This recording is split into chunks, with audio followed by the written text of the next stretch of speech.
bonne année à tous et bienvenue au Forum Radio J dont vous êtes l'invité, Yael Braun-Pivet. Bonjour. Bonjour, bonne année à tous. Alors, à 100 jours du premier tour, l'incertitude semble régner sur la présidentielle avec ces interrogations aussi autour des conséquences de la flambée du variant Omicron sur la physionomie du scrutin. Alors, qu'attendre dans ce contexte du débat autour du pass vaccinal qui commence demain à l'Assemblée après sa validation jeudi en commission des lois, une commission que vous présidez, Madame Yael Braun-Pivet. Alors, comment aussi envisager une campagne sous Covid? Comment mêler présentiel et distanciel? Et puis au-delà, qu'est-ce qui va peser le plus sur cette campagne présidentielle? L'effet Covid, la présidence française de l'Union européenne ou l'effet Zemmour? Mais pour commencer, Yael Braun-Pivet, cette polémique autour du drapeau européen placé sur l'Arc de Triomphe, censé célébrer le lancement de la présidence française de l'Union européenne. Que répondez-vous à Valérie Pécresse, qui considère qu'il s'agit d'un effacement d'identité française, et à Marine Le Pen ou Éric Zemmour, qui parlent d'un outrage à la France? Ils ont effectivement parlé d'outrage, d'offense, d'effacement de l'identité française. Moi, je suis assez stupéfaite par cette polémique, parce qu'ils disent que c'est un outrage aux anciens combattants qui sont honorés là avec la tombe du soldat inconnu. Et moi, je sais que la meilleure réponse que l'on peut faire à ces anciens combattants qui ont donné leur vie pour la France, c'est d'offrir à leurs enfants et à leurs petits-enfants, c'est de leur offrir la paix. Et l'on sait tous aujourd'hui que seule l'Europe, seule la construction européenne, seul l'axe d'amitié franco-allemande permet de garantir à tout le monde aujourd'hui la paix. Et donc, c'est François Mitterrand et Simone Veil qui disaient l'Europe c'est la paix. C'est l'Europe c'est la paix. L'Europe a permis historiquement la plus grande période de paix sur notre continent. Ça, c'est un fait, c'est incontestable. Et il faut au contraire voir dans cette célébration de l'Europe, au niveau justement de cet endroit, devant cette tombe du soldat inconnu, la célébration de la paix et finalement la charge que nous avons, nous, de garantir cette paix à travers la construction européenne. Et alors cette polémique, qu'est-ce que vous en pensez? Je suis inquiète parce que on voit aujourd'hui qu'il y a clairement un front européen qui est constitué par l'alliance constituée autour d'Emmanuel Macron et qui avait existé lors des dernières élections européennes avec le front Renaissance. Et on voit bien que d'autres ont l'Europe inquiète, qu'ils ont l'Europe honteuse parfois. D'autres qui, par exemple? D'autres, Valérie Pécresse, et on voit bien Xavier Bellamy avait monté une liste qui avait l'Europe inquiète, Marine Le Pen, Éric Zemmour. Vous voyez un axe entre ces trois candidats à la présidentielle, candidates même, clairement, en tout cas, à travers les tweets qu'ils ont réalisés à quelques heures d'intervalle, on voit bien qu'ils sont sur la même ligne vis-à-vis de l'Europe, et c'est inquiétant. En tout cas, moi, je sais qu'aujourd'hui, finalement, les seuls véritables pro-européens qui existent dans le débat public et qui le montrent par les actes quotidiennement, c'est nous, c'est la majorité constituée autour de du président de la République. Alors Clément Beaune parle d'une initiative symbolique, mais n'est-ce pas plutôt, et je reprends aussi ce que vous avez dit à l'instant, n'est-ce pas plutôt une opération politique à 100 jours de la présidentielle? Peut-être d'ailleurs pour diviser le camp de Valérie Pécresse éventuellement. Mais nous assurons pour 6 mois la présidence du Conseil de l'Union européenne. Il est important de montrer à tous nos compatriotes et au-delà que c'est quelque chose d'important pour nous, cette présidence. Et les manifestations visuelles qui a eu lieu dans Paris à travers l'éclairage de la Tour Eiffel, à travers cette mise en majesté du drapeau européen à l'Arc de Triomphe manifestent l'importance que cette présidence a pour nous. Elle arrive une fois tous les 13 ans, c'est rare, c'est important et c'est surtout fondamental politiquement parce que l'Europe va nous permettre d'accentuer et de mettre en œuvre un certain nombre de politiques pour lesquelles on voit bien que seule l'échelle européenne permet d'être efficace et d'aboutir à des effets vraiment concrets. Alors, l'actualité, le contexte aujourd'hui, en ce début du mois de janvier, c'est cette vague Omicron qui submerge tout sur son passage et en premier lieu le système hospitalier, avec donc demain le début du débat à l'Assemblée nationale du projet de loi transformant le pass sanitaire en pass vaccinal. Est-ce juste de dire qu'à travers ce débat et que dans ce contexte, l'objectif du gouvernement et de la majorité est d'accentuer la pression sur les non-vaccinés, voire les punir à travers donc ce projet de loi que vous avez validé jeudi en commission des lois. Nous souhaitons renforcer le dispositif que nous avons pour éviter d'avoir à prendre des mesures beaucoup plus coercitives et beaucoup plus limitatives de nos libertés. Ça veut dire quoi, des mesures plus coercitives ? Ça veut dire ce que font les autres pays européens en ce moment, des confinements ciblés, des fermetures ciblées, des couvre-feux, des restrictions plus importantes. Nous ne souhaitons pas en arriver là. Vaccination obligatoire, ça fait partie des mesures plus coercitives ou pas, ou c'est une autre éventualité qui aujourd'hui possible. Ne sont pas encore envisagées. Nous sommes vraiment dans une gradation. Nous souhaitons y aller pas à pas. Et surtout, ce projet de loi, c'est le projet finalement du renforcement des dispositifs que nous avons déjà. Donc, passe vaccinal qui va nous permettre d'augmenter le taux de vaccination en France et de s'assurer que dans certains lieux, les personnes qui sont présentes sont toutes vaccinées et donc moins contaminantes et moins à risque. Augmentation des sanctions parce qu'il faut que tout le monde joue le jeu et la meilleure façon de lutter contre les faux pas, c'est de renforcer les sanctions et de permettre la vérification de l'adéquation entre le pass vaccinal et la personne qui va être porteuse de ce pass. Oui. D'accord, très bien. Et alors donc, on revient sur ce projet de loi, sur la philosophie de ce projet de loi. Est-ce que c'est pas quelque part une sorte de confinement pour les non-vaccinés ? Pas du tout. Pas du tout. Les non-vaccinés peuvent continuer évidemment à travailler, à se mouvoir, à aller et venir.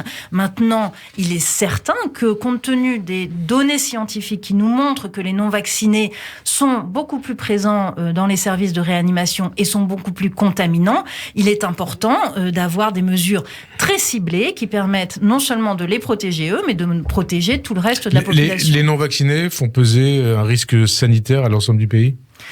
Clairement, en tout cas, ils sont beaucoup plus contaminants et donc font peser un risque sanitaire dans le sens où ils vont transmettre beaucoup plus le virus.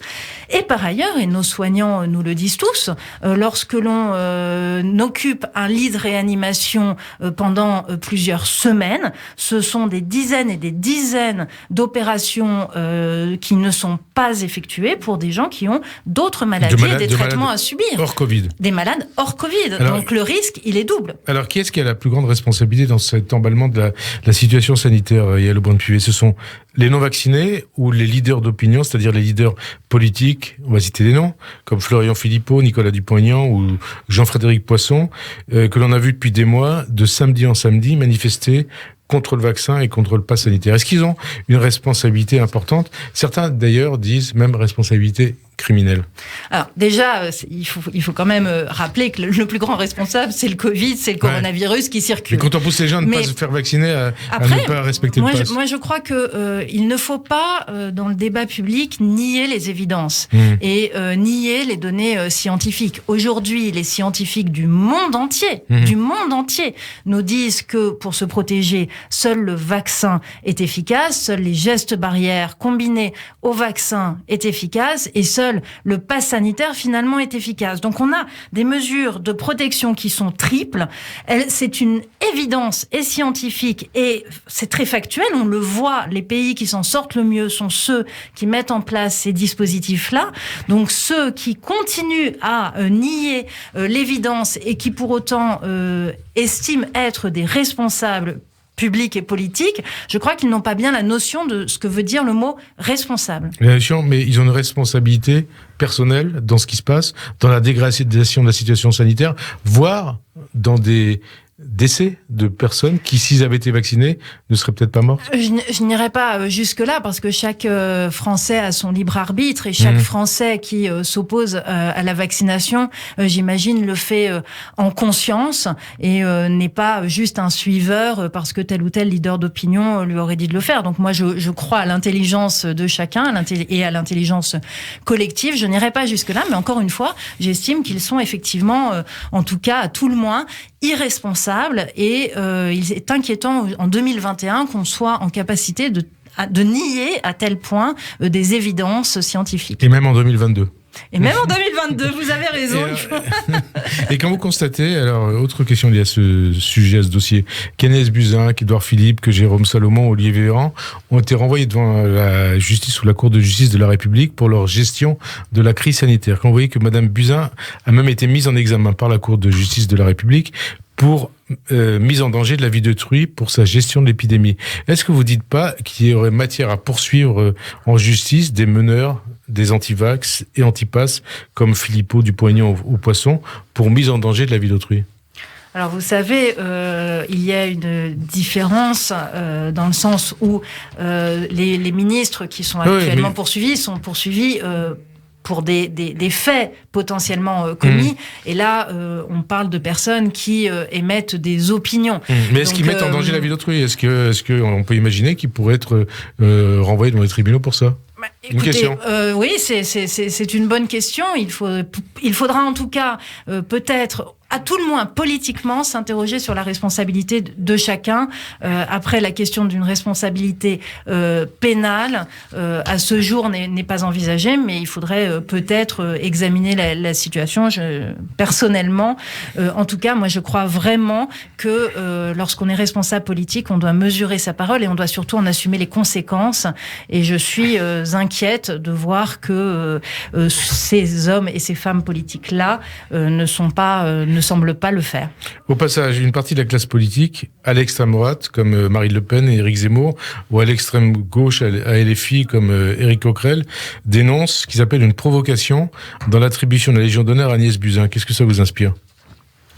Je trouve que, en fait, il faut arrêter toutes ces petites polémiques et ces petites mesquineries.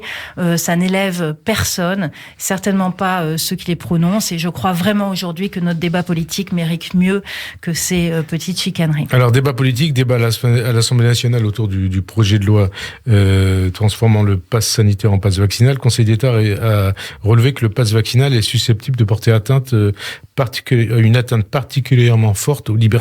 Qu'est-ce que vous répondez à ce constat ? Le Conseil d'État a également relevé que cette atteinte était proportionnée compte tenu de la crise sanitaire.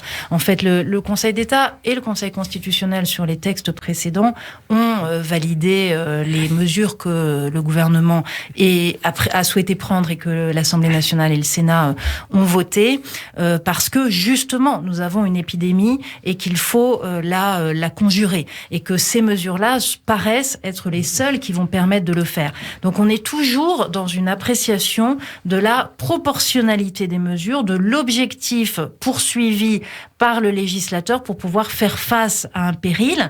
Et donc, il faut bien voir que toutes ces mesures se placent au regard de ce péril. Et lorsque le péril n'existera plus, ces mesures disparaîtront d'elles-mêmes. Et donc, toutes les mesures sanitaires, dont certaines sont restrictives de liberté, évidemment, prendront fin le 31 juillet 2022, à la fin du texte de loi que nous avons voté, et surtout à la fin de l'épidémie, j'espère, à ce moment-là. Si l'épidémie s'arrête. Si l'épidémie s'arrête, autrement, de toute façon, le législateur devra à nouveau légiférer. Mais pour l'instant, c'est jusqu'au 31 juillet 2022. Tout à fait. Pour 6 mois. On va préciser les choses par rapport aux critiques qui concernent ce projet de loi. Éric Coquerel, au nom de LFI, dénonce un pas vers une société de contrôle généralisé et il parle de discrimination entre vaccinés et non vaccinés. C'est le cas ou pas ? En tout cas, qu'est-ce que vous lui répondez ? Je lui réponds que la société de contrôle généralisé qu'il évoque n'existe que dans sa tête, que la réalité est tout autre, que nous sommes dans une société justement qui essaye de faire face au mieux collectivement à cette épidémie et que pour le moment, justement grâce à cette gestion très précise et très posée de l'épidémie, nous sommes un des rares pays européens à justement avoir réussi à éviter les mesures plus dures. Et donc, il faut continuer dans cette voie-là et que nous avons besoin de chacun et de lui également. Et autre critique à l'extrême droite, Marine Le Pen, Éric Zemmour, qui considèrent qu'Emmanuel Macron propose ce projet de loi, ce pass vaccinal, pour essayer d'occulter la campagne présidentielle, la campagne électorale. C'est le cas ou pas ? C'est ridicule. Encore une fois, si notre débat politique consiste à considérer qu'il y a des arrière-pensées partout et que tout est centré sur l'élection présidentielle, je crois que nous n'allons pas aller très loin. Aujourd'hui, on a une situation épidémique qui est, encore une fois, factuellement très grave. On est à plus de 200 000 contaminations par jour. Le gouvernement et la majorité ont décidé de faire face très vite. Moi, ma commission s'est réunie le 29 décembre. C'est la deuxième fois dans toute l'histoire de la Ve République qu'une commission de l'Assemblée nationale se réunit entre Noël et le Nouvel An. Pourquoi l'avons-nous fait ? Parce qu'il y a urgence à agir, il y a urgence à prendre des mesures qui soient proportionnées, efficaces et qu'elles soient efficientes. C'est l'objet de ce projet de loi. Donc, que devrions-nous faire selon Marine Le Pen ? Ne plus agir contre l'épidémie jusqu'à l'élection présidentielle ? C'est une question que vous lui posez et donc la réponse est dans la question. Et laisser le virus pénétrer et se déployer dans la société. Non, nous aujourd'hui nous sommes en responsabilité et en responsabilité nous devons adopter des mesures rapides et ciblées pour lutter. Je note également que en commission des lois mercredi le 29 décembre nous avons débattu pendant plus de 10 heures. Tous les partis politiques étaient représentés sauf un. Le Rassemblement national, qui n'était pas en commission, qui a déposé des amendements qu'ils n'ont pas défendus. Et donc, et comment vous l'expliquez ? Je ne l'explique pas, mais je trouve justement que nous organisons le débat démocratique, nous organisons la réponse, et eux organisent effectivement la riposte sur Twitter et sur Facebook. Mais moi, je les attends au Parlement. J'espère qu'ils seront là demain. Alors, au passage, quand ce débat autour du pass vaccinal débouche sur des menaces, des agressions contre des députés de la majorité, même vous, je crois que vous en avez reçu, quand les partisans de Zemmour tirent à balles réelles sur des effigies d'Emmanuel Macron, mais aussi d'Alexis Corbière ou de Raquel Garrido, quand le domicile de Sandrine Rousseau est ciblé, comment cela vous fait réagir ? Et je cite d'emblée tous ces exemples qui sont des exemples qui ciblent tous les partis politiques. Et qu'est-ce que vous attendez du gouvernement et des responsables politiques dans ce domaine ? Faut-il un front commun ? Et quel front commun, comme le propose votre collègue Aurore Berger ? Alors, un front commun, assurément. Nous l'avons eu, encore une fois, lorsque j'ai dénoncé mercredi dernier les menaces et les intimidations envers les élus. Je crois que vous avez été applaudi dans la commission. L'ensemble de la commission a applaudi, quel que soit j'ai vu quelques députés qui n'applaudissaient pas. Non, mais ils ont tous applaudi. En tout cas, toutes les couleurs politiques ont applaudi parce que vous les avez cités. Tout le monde est visé par ces menaces, intimidations, voire violences effectives. Mais qu'est-ce que ça dit du climat politique, justement ? Donc ça dit que le climat politique se tend, que cette agressivité qui peut être latente dans notre société commence à déborder et que justement la seule façon de réagir, c'est avoir un front commun politique pour dire justement que dans une démocratie, toutes les opinions doivent pouvoir s'exprimer et que à l'Assemblée nationale notamment, nous avons été élus par les citoyens pour exprimer des opinions et pour débattre et pour avoir de la confrontation d'idées.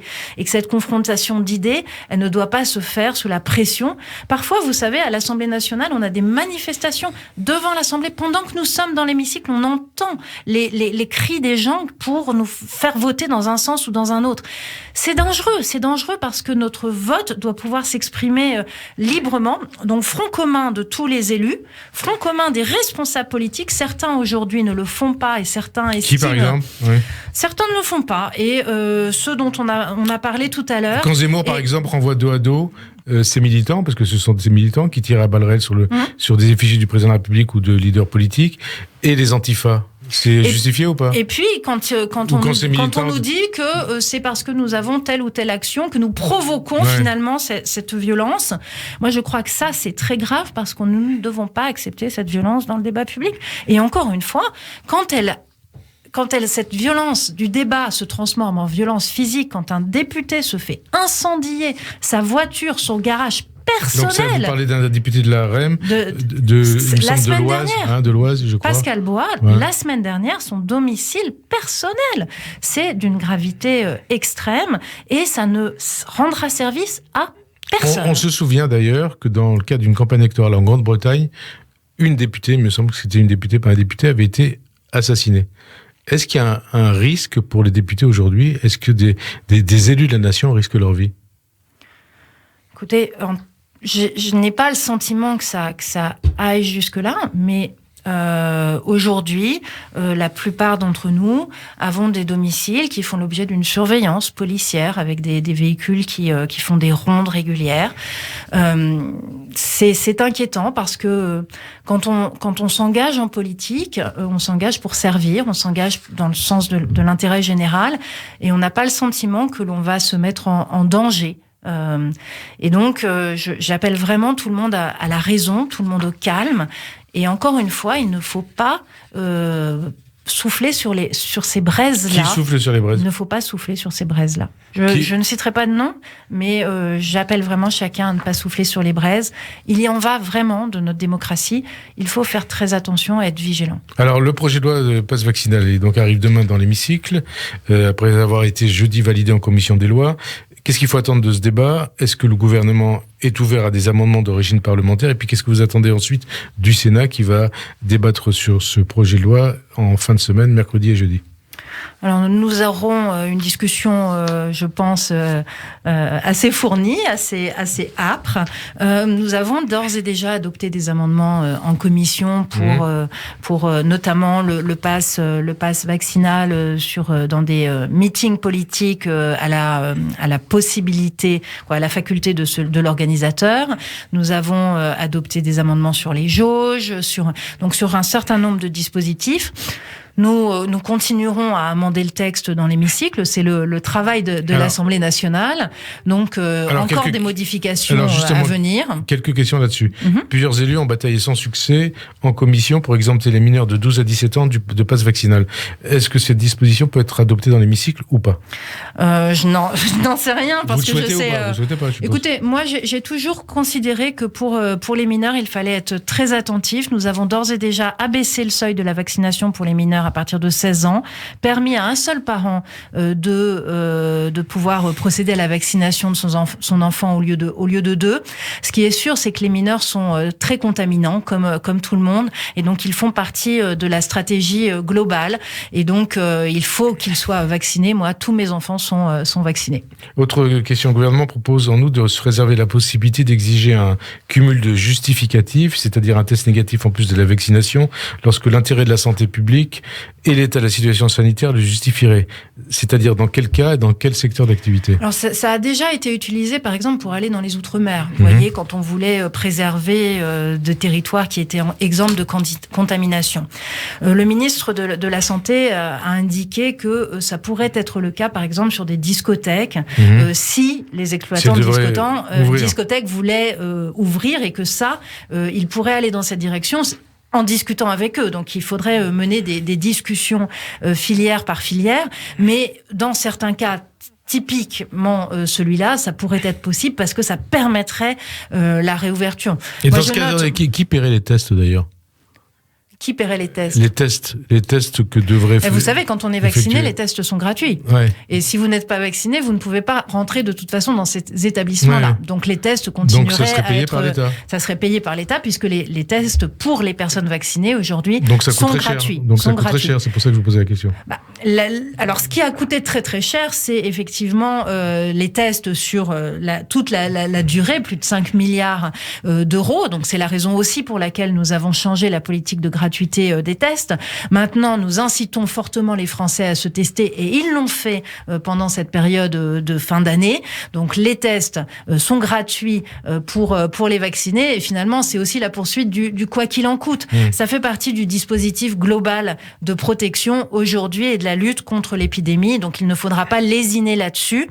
Maintenant, ce sont des politiques vaccination plus tests qui sont déjà pratiquées aussi dans certains pays européens, la Suisse, l'Italie, l'Allemagne, et ça peut marcher. Donc il faudra regarder, mais en aucun cas forcer et contraindre les filières à pratiquer ce genre de choses. Alors autre question, les gérants des établissements recevant du public auront la possibilité de vérifier eux-mêmes les identités de ceux qui rentreront dans leurs établissements.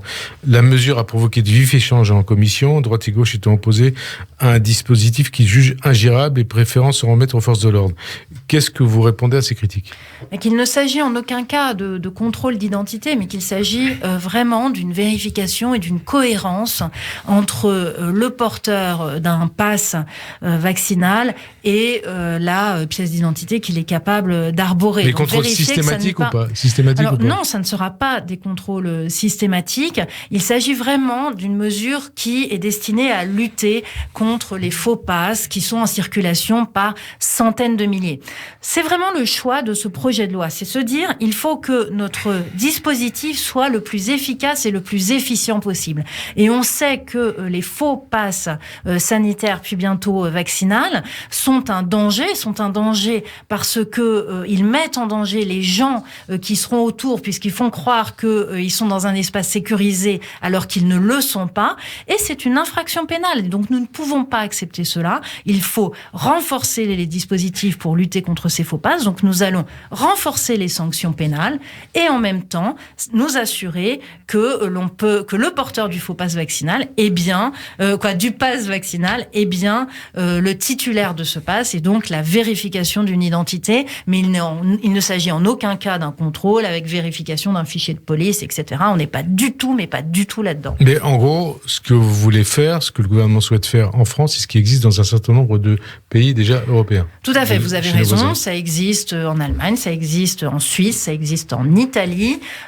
C'est vraiment quelque chose d'assez coutumier. Et encore une fois, je préfère aussi que lorsque un mineur de 15 ans achète une bouteille de vodka dans un supermarché, que le caissier lui demande sa pièce d'identité pour lui refuser la vente de cette bouteille de vodka parce qu'il n'a pas 18 ans. C'est exactement la même chose. C'est une mesure de santé publique. Et donc, ça fera partie du projet de loi, on est d'accord ? Ça fera partie du projet de loi, bien sûr.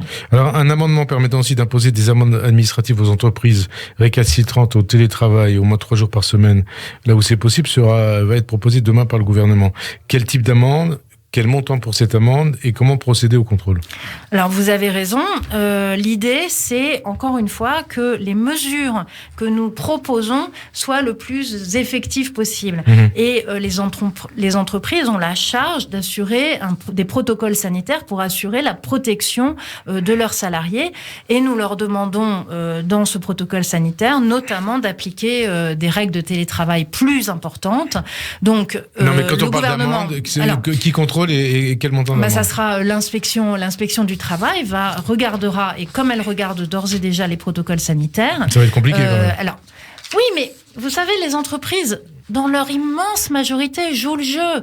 Comme les Français. Il ne faut pas croire que les Français sont des réfractaires aux mesures que nous proposons. Bien au contraire, ils ont tous conscience que seuls ces dispositifs leur permettent d'avoir une vie autant normal que possible. Donc les entreprises françaises jouent le jeu. Il y a quelques récalcitrants et pour cela, il y aura effectivement un dispositif d'amende forfaitaire d'un montant pour le moment prévu, mais on le verra dans la discussion parlementaire, de 1 000 € par individu, avec un plafond qui sera fixé. Et effectivement, on est sur une amende administrative parce que, encore une fois, on veut de l'efficacité et de l'efficience. Vous savez, lorsque une entreprise ne respecte pas le pass sanitaire pour ses clients, on a adopté cet été le principe d'une fermeture administrative aussi, parce qu'il faut aller vite pour protéger les employés. On est vraiment sur protection des clients, protection des employés. Notre objectif, c'est de protéger les Français et d'adopter des règles qui soient effectivement appliquées. Alors, débat à l'Assemblée demain et mardi, au Sénat mercredi et jeudi. Qu'est-ce que vous attendez du Sénat ? Est-ce que vous pensez que le texte sera voté conforme ou est-ce qu'il faudra une CMP pour vous mettre d'accord avec les sénateurs vendredi ? Alors, la CMP est d'ores et déjà prévue vendredi matin à 11h sous ma présidence à l'Assemblée nationale. J'ai toujours eu un dialogue très constructif avec mes collègues sénateurs sur les textes sanitaires. Le premier texte sanitaire, en mars 2020, a fait l'objet d'une commission mixte paritaire conclusive, donc favorable. Sur les textes sanitaires, nous arrivons à un accord à peu près une fois sur deux. Donc, moi, j'espère que nous parviendrons à un accord cette fois-ci parce qu'il y a urgence. Et je sais que mes collègues sénateurs en ont conscience. Donc, nous débattrons et nous débattons toujours avec beaucoup de respect et avec la vision de l'intérêt général. Donc, moi, j'espère, en tout cas, et je mettrai tout en œuvre pour que cette commission mixte paritaire soit favorable. Avec derrière, sans doute, le Conseil constitutionnel qui devra donner son avis. Qu'est-ce que vous attendez du Conseil constitutionnel à ce sujet ? Alors, qu'il remplisse sa mission comme il l'a remplie depuis le début. Et c'est, je crois, la meilleure réponse que l'on peut faire à ceux qui estiment que l'état de droit en ce moment est bafoué. C'est la meilleure réponse, c'est le débat démocratique et c'est le fonctionnement plein et entier de nos institutions. Donc c'est le Conseil scientifique, c'est la Haute Autorité de Santé, ce sont des projets de loi qui sont à chaque fois soumis au Conseil d'État pour avis, avec des avis du Conseil d'État qui sont rendus publics et qui sont consultables. Ce sont des débats parlementaires, 13 débats parlementaires, des centaines d'heures de débats en commission. Moi, ma commission, aujourd'hui, depuis 2 ans, a consacré 25% de son ordre du jour aux questions sanitaires. 25% donc, en de son ordre du jour. Puis le débat parlementaire, puis les avis du Conseil, les décisions du Conseil constitutionnel qui a été saisi quasiment systématiquement. Tout cela fait que notre démocratie fonctionne parfaitement. Et ça, c'est extrêmement protecteur pour tous les citoyens français parce qu'ils peuvent être sûrs que nos institutions sont solides, qu'elles les protègent, qu'elles fonctionnent.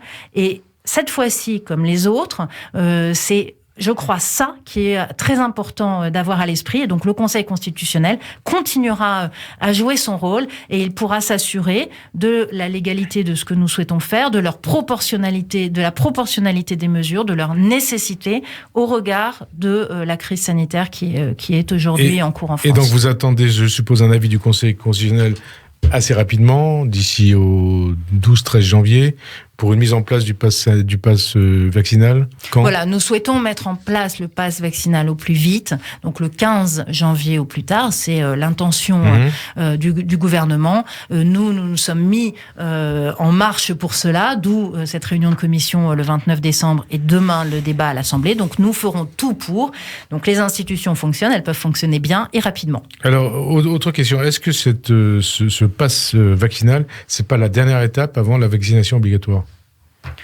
J'espère que cette dernière étape suffira. Le débat de la vaccination obligatoire, vous savez, nous l'avons quasiment depuis que le vaccin existe. Vous y êtes favorable ou pas, vous ? Moi, je suis favorable. Dans le principe, moi, j'y serais. Je n'y suis absolument pas opposée. Maintenant, ce qui est important, et c'est ce que je ne cesse de dire, c'est l'effectivité et l'efficience des mesures que vous prenez. Et finalement, le pass vaccinal est, pour moi, la meilleure façon d'obtenir la vaccination du plus grand nombre, alors que l'obligation vaccinale nous obligerait, comme en Autriche, par exemple, à fixer des rendez-vous, à s'assurer que les personnes viennent, à plusieurs semaines après peut-être leur donner une deuxième chance, puis leur donner une amende. Vous voyez, c'est compliqué. Donc ça prendrait du temps et je ne suis pas sûre que les Français adhèrent à quelque chose d'obligatoire. Aujourd'hui, nous faisons le choix, et j'y adhère pleinement, de la conviction. Donc, essayons de convaincre, d'aller vers au maximum les Français de se faire vacciner. Et puis, nous faisons le choix de la protection de ceux, finalement, qui jouent le jeu avec le pass vaccinal. Pour moi, il s'agit de la bonne façon de faire. Si cela ne marche pas et si l'épidémie continue à être aussi menaçante et dangereuse pour nos concitoyens et pour le système sanitaire, il faudra envisager d'autres mesures. Il y a la vaccination obligatoire, il y aura dans les autres mesures le retour au couvre-feu, c'est ce que l'on fait à La Réunion en ce moment. Le couvre-feu a redémarré. Ça peut être de nouvelles fermetures. Vous voyez, l'éventail est large, mais nous ne le souhaitons pas. Vous referez le point quand ? Mais nous faisons le point quasiment quotidiennement. En fonction des chiffres. Oui. En fonction des chiffres, en fonction de l'évolution de la situation. Nous sommes extrêmement vigilants, mais il faut être vigilant et en même temps serein et ne pas proposer des mesures, des grands coups de barre en fait. J'ai envie de dire, on est dans un pilotage qui doit être très fin et quotidien finalement. Et alors, est-ce qu'on peut mener une campagne présidentielle dans ce climat, dans ce contexte ? Il faudra bien. Ouais. Il faudra bien, puisque la campagne présidentielle doit évidemment avoir lieu. Nous avons besoin de ce débat démocratique. L'échéance est dans 100 jours, je crois, aujourd'hui. Et donc, nous devons avoir cette campagne présidentielle. Donc, une campagne qui va se faire dans les meetings, auprès des gens ou sur les réseaux sociaux, à la télévision, sur les chaînes d'infos. Partout.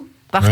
Quand le débat politique, il a lieu partout. Ce sont des réunions d'appartements, ce sont des réunions publiques dans les circonscriptions, ce sont des meetings. Maintenant, moi, je me résous pas à une campagne uniquement numérique.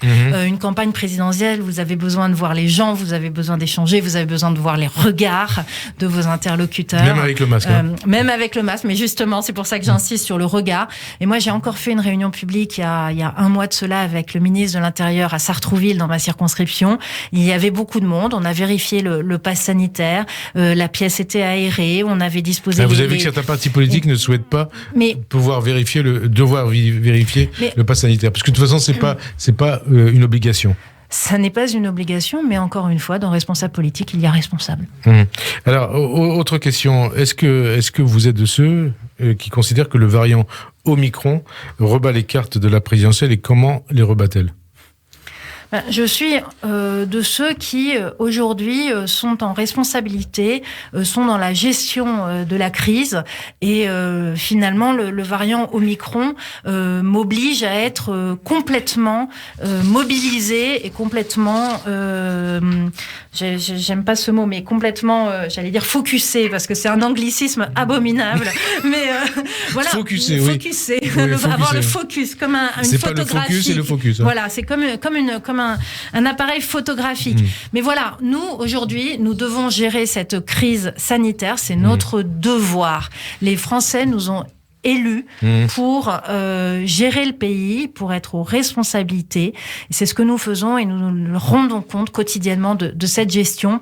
Nous ne sommes pas aujourd'hui en campagne présidentielle ni en campagne législative. On en approche de cette campagne présidentielle. Mais on y est quand même au moins un peu. Mais qu'est-ce qui va le plus peser sur la présidentielle ? C'est l'effet Covid, l'effet Omicron ou l'effet Zemmour ? C'est difficile le 2 janvier de pouvoir dire quels seront 100 jours. Quels seront les... Ou alors le pouvoir d'achat, le régalien, enfin tous ces thèmes. Moi, je crois, l'écologie, l'environnement. Moi, je crois aujourd'hui que ce qui est important dans la présidentielle, c'est de dresser des perspectives, de dresser un avenir, d'offrir aux Français des perspectives d'un monde meilleur. Et il faut que nous soyons sur un projet, il faut que nous ayons des trajectoires, c'est ça. Et moi, ce qui m'inquiète aujourd'hui dans le débat présidentiel qui s'annonce, c'est qu'il y a beaucoup de replis, qu'il y a beaucoup de gens qui regardent plutôt dans le rétroviseur, qui sont passéistes, qui sont pessimistes. Tout l'inverse de ce que moi, je veux offrir dans un débat politique. Moi, je vais avoir une vision d'avenir, je vais avoir une vision optimiste, je vais avoir une vision d'ouverture. Vers quoi on peut projeter les Français, c'est ça qui est important, plutôt que de se dire de quoi on peut finalement les protéger par rapport à des menaces qui viendraient de toutes parts. Alors l'extrême droite, elle est donnée quand même à 35% dans les sondages, alors que la gauche, tout candidat confondu, attend péniblement les 25%. Comment est-ce qu'on est arrivé là, Yaël Braun-Pivet ? Parce que la gauche, malheureusement, et j'en suis triste, parce qu'elle représente un courant de pensée important dans notre pays. Vous venez de la gauche ? Moi, je viens de la gauche. Mais cette gauche, c'est malheureusement celle qui existe encore, c'est rétréci. Et en fait, moi, je fais partie de cette gauche réformiste, progressiste, qui a vu en Emmanuel Macron une nouvelle offre politique qui correspondait pleinement à ce que nous souhaitions porter. Et moi, je me suis pleinement retrouvée dans ce dépassement des clivages, je me suis pleinement retrouvée dans cette façon très pragmatique de voir les choses et de se dire que il faut construire ensemble.